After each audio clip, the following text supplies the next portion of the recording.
Dear students, in the last class we have seen what are the procedures of setting standards. First one, adding the relevant factors. Second one, selecting the approaches to setting standards. What are the approaches? Engineering approach, historical approach, pragmatic approach. Third one, establishing a standard committee who is responsible for the implementation of standard costing. Fourth one, preparing standard manuals. Manual. What is a manual? Manual is a document containing duties, responsibilities, then periodicity of meetings, forms, guidelines regarding setting standards, pro forma for preparing report, variances, etc. So what are the procedures to be followed for the purpose of implementing the standard costing system? So for that purpose, the standard committee will prepare a manual. This manual contains detailed information regarding the standard costing. Okay. Fifth one, setting standards for each elements of cost. You know that standard cost is set up for each element, that is material, labor and overhead. Okay. So clear-cut standard is to be set up. Clear-cut standard cost for material, labor and overheads. Only then this standard cost can be used for the purpose of exercising control by comparing actual cost with the standard cost. This standard cost should be realistic and attainable. So, careful analysis or careful study should be taken before setting the standards. Okay. So, first they have to set the standard for direct material cost. While setting standard direct material cost, what are the points to be given consideration? The material quantity. What is the standard quantity of material? Then what is the market price? Market price. Then standardization of products, classification of products, standards of material,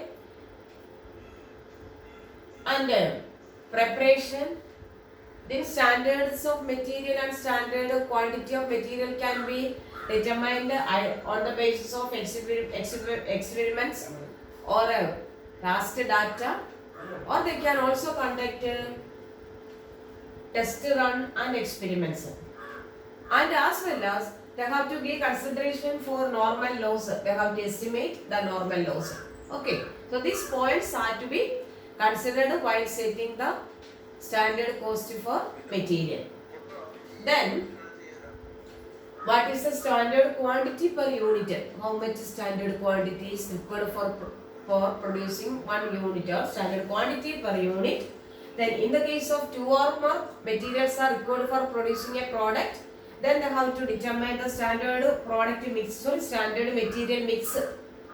Standard material mix.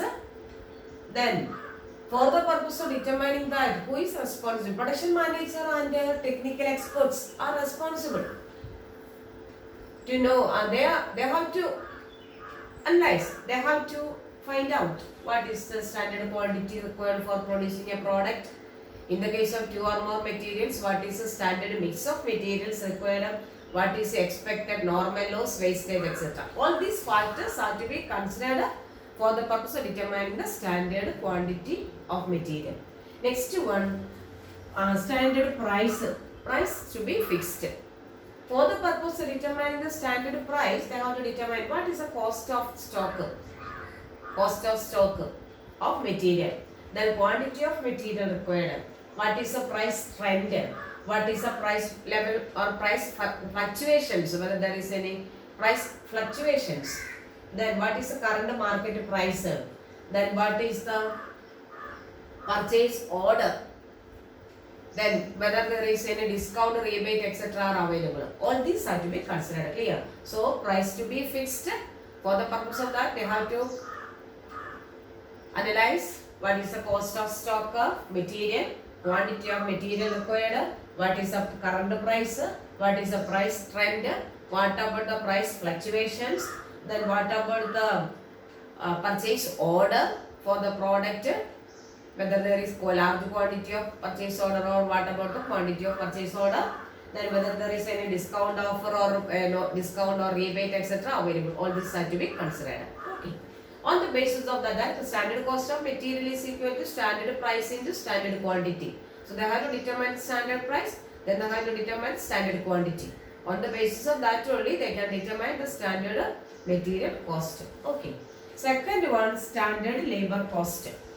Standard labor cost is determined on the basis of standard labor time and standard labor rate.